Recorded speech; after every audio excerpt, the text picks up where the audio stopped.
इस वक्त जहां पूरी दुनिया का फोकस गजा में होने वाली वॉर पर है, जिसमें हजारों बेगुनाह लोग मारे जा चुके हैं, वहीं हॉर्न ऑफ अफ्रीका के पास रेड सी में कुछ ऐसा हो रहा है जो पूरे मिडिल ईस्ट और इवन पूरी दुनिया को डिस्टेबलाइज कर सकता है। यमनी हौसियों ने इस वक्त दुनिया का सबसे स्ट्रेटेजिक पॉइंट चोक कर दिया है। पिछले 2 महीनों में 12 कंटेनर शिप्स को मिसाइल्स और ड्रोन से टारगेट किया गया है, जिसकी वजह से ग्लोबल ट्रेड बुरी तरह अफेक्ट हुआ है। इसी एग्रेशन के जवाब में अमेरिकन और ब्रिटिश नेवी ने 11 और 12 जनवरी को यमन पर जबरदस्त बम्बार्डमेंट की, जिसके जवाब में 16 जनवरी को हौसियों ने एक दफा फिर रेड सी से गुजरने वाले एक और समुद्री जहाज पर ड्रोन से अटैक किया है, जिसके बाद सिचुएशन मजीद टेंस हो गई है। असल में जब इसराइल ने गजा पर अटैक किया तो ईरान बैक्ड यमनी हौसियों ने हमास के लिए फुल सपोर्ट अनाउंस की, मगर क्योंकि यमन गजा से तकरीबन 2000 किलोमीटर दूर है तो हौसी डायरेक्टली इस वॉर का हिस्सा नहीं बन सकते थे। इसीलिए नवंबर 2023 में उन्होंने ऐलान किया कि वो रेड सी में यमन के पास से गुजरने वाली हर उस शिप पर अटैक करेंगे जो या तो इसराइल जा रही हो या फिर वो इसराइल से आ रही हो, या उस पर इसराइली फ्लैग लगा हो या उस पर कोई भी इसराइली हो। और ये अटैक्स तब तक जारी रहेंगे जब तक इसराइल गजा पर अटैक्स बंद नहीं कर देता। इन अटैक्स की वजह से ग्लोबल ट्रेड बुरी तरह डिसरप्ट हुआ है और उसकी वजह यह है कि रेड सी का ये सारा एरिया हमारी दुनिया के लिए बहुत ही ज्यादा इम्पोर्टेंट है। देखें, ग्लोबल इकोनॉमी चलाने के लिए स्मूथ ट्रेड का होना बहुत जरूरी है और हमारी दुनिया का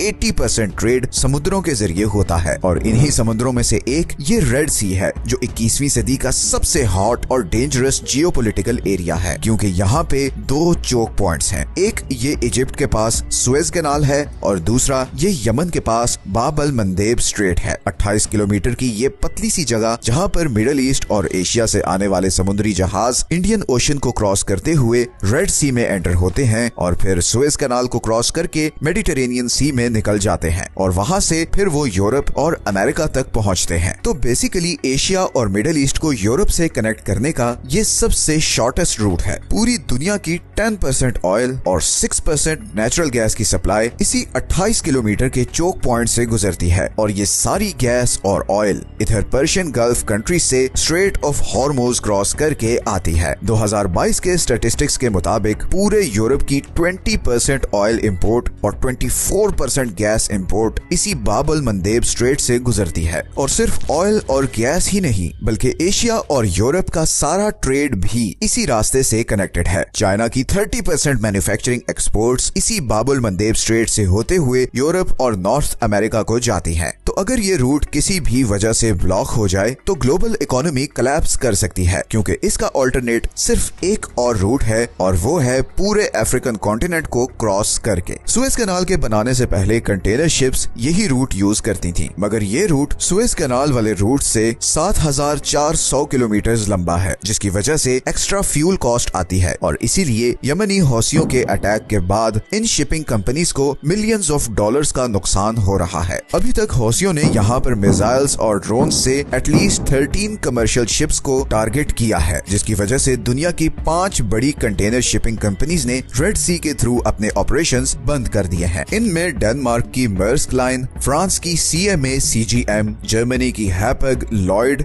और स्विट्जरलैंड की MSC शामिल हैं। पूरी दुनिया की 50% शिपिंग कैपेसिटी इन 5 कंपनीज के पास है और अभी रिसेंटली ब्रिटिश पेट्रोलियम ने भी रेड सी के थ्रू अपने ऑपरेशंस बंद करने का ऐलान किया है। और अगर थोड़ी और कंपनीज भी इस बॉयकॉट में शामिल हो गई तो यूरोप की ऑयल और गैस सप्लाई बहुत खतरे में पड़ जाएगी। इसी तरह शिपिंग इंडस्ट्री को एक और धचका ये भी लगा है कि इंश्योरेंस कॉस्ट्स 10 टाइम्स बढ़ गई हैं और गिवन के ऑयल टैंकर्स वैसे ही बहुत एक्सपेंसिव होते हैं तो इस प्राइस बढ़ने का असर थाउजेंड्स ऑफ डॉलर्स में आएगा। अब अमेरिका इस रूट और इसराइली शिप्स को प्रोटेक्ट करने के लिए बहुत कोशिश कर रहा है और उसने इंटरनेशनल कम्युनिटी से अपील की है कि वो उसके साथ मिलकर यमनी हौसियों के खिलाफ ऑपरेशन करें, मगर सिवाय ब्रिटेन के कोई और कंट्री यमनी हौसियों के खिलाफ ऑपरेशन में आगे नहीं आया। फ्रांस, इटली और स्पेन ने स्ट्रेट फॉरवर्ड मना कर दिया है। इजिप्ट, सऊदी अरेबिया और UAE भी इस ऑपरेशन से गायब हैं। चाइना और रशिया, जिनकी जिबूटी में मिलिट्री बेसेस हैं, वो भी अभी तक बिल्कुल खामोशी से सब कुछ देख रहे हैं। असल में पॉलिटिकल डिफरेंसेस तो एक तरफ, मगर इस न्यूट्रलिटी की एक और बहुत बड़ी वजह भी है, और वो है हौसी ड्रोन्स को रोकने की हाई कॉस्ट। वेस्टर्न नेवी के वेपन्स इतने महंगे हैं कि उनसे ये छोटे छोटे ड्रोन्स गिराना लिटरली वर्थ इट ही नहीं। मैं आपको एग्जांपल से समझाता हूँ। अभी रिसेंटली फ्रांस ने यमन का शाद ड्रोन गिराने के लिए Aster 15 surface to air missile use किया है। अब इस फ्रेंच मिसाइल की कॉस्ट $1 मिलियन है, जबकि यमनी ड्रोन की कॉस्ट सिर्फ $20,000 है। मतलब $1 मिलियन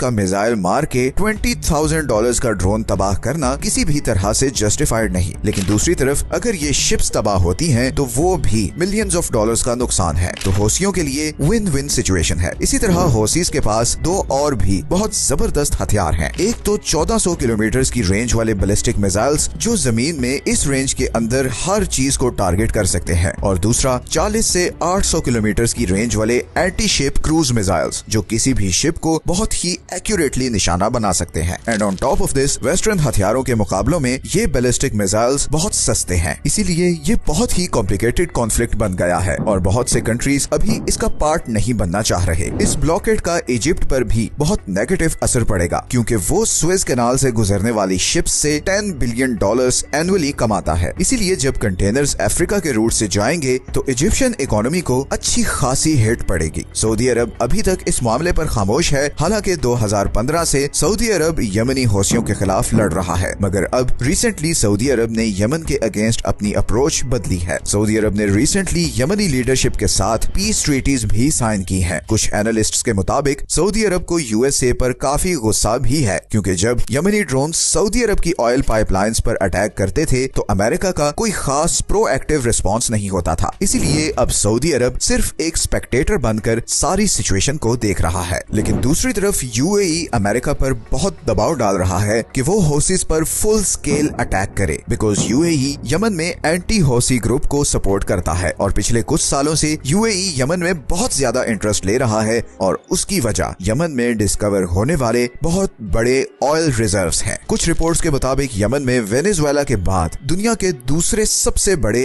अनटैप्ड ऑयल के रिजर्व्स हैं, और बहुत से अरब कंट्रीज नहीं चाहते कि उन रिजर्व्स का कंट्रोल हौसियों के हाथ में हो। यमनी इकोनॉमिस्ट हसन अली के मुताबिक सऊदी अरब ने यूएसए के साथ एक सीक्रेट एग्रीमेंट कर रखा है, जिसकी वजह से पिछले 30 सालों से यमन को इन ऑयल रिजर्व्स को यूटिलाइज करने से रोक कर रखा गया है। इंटरनेशनल ड्रिलिंग कंपनीज की रिसर्च के मुताबिक यमन के पास पूरे पर्शियन गल्फ से ज्यादा ऑयल के रिजर्व्स हैं। इसी तरह जनवरी 2013 में स्काई न्यूज ने रिपोर्ट किया कि यमन के पास पूरी दुनिया के 34% ऑयल के रिजर्व्स हैं, और ये सब अल जौफ प्रोविंस में है। अगर इन रिजर्व्स को यूटिलाइज किया जाए तो सऊदी अरब की ऑयल एक्सपोर्ट को बहुत बड़ा डेंट पड़ सकता है, और इसीलिए यमनी ये महसूस करते हैं कि सऊदी अरब यमन की करंट सिचुएशन में सबसे बड़ा कसूरवार है, क्योंकि उसने अपने फायदे के लिए यमन में सिविल वॉर को प्रमोट किया। लेकिन यमनियों में अब बहुत अवेयरनेस आ चुकी है। पूरी दुनिया ने उन्हें बहुत साल इग्नोर किया है, मगर अब वो मामलात को अपने हाथ में ले रहे हैं। सिर्फ चंद दिनों में बहुत सी वर्ल्ड पावर्स के हाथ पांव फूल चुके हैं, और अभी तो हौसियों ने ये भी थ्रेट किया है कि अगर इसराइल ने गजा वॉर बंद नहीं की तो वो रेड सी से गुजरने वाली सारी इंटरनेट केबल्स उड़ा देंगे, जिसके बाद एशिया और मिडिल ईस्ट की इंटरनेट कनेक्टिविटी खत्म हो जाएगी। इसीलिए मैंने वीडियो के शुरू में कहा था कि यमन दुनिया के इतने इंपॉर्टेंट पॉइंट पर है कि यहाँ होने वाली एक्टिविटीज पूरे मिडिल ईस्ट और इवन पूरी दुनिया को डिस्टेबलाइज कर सकती हैं। 2024 बहुत सी चेंजेस लाने वाला है। अभी ईरान और पाकिस्तान के बीच भी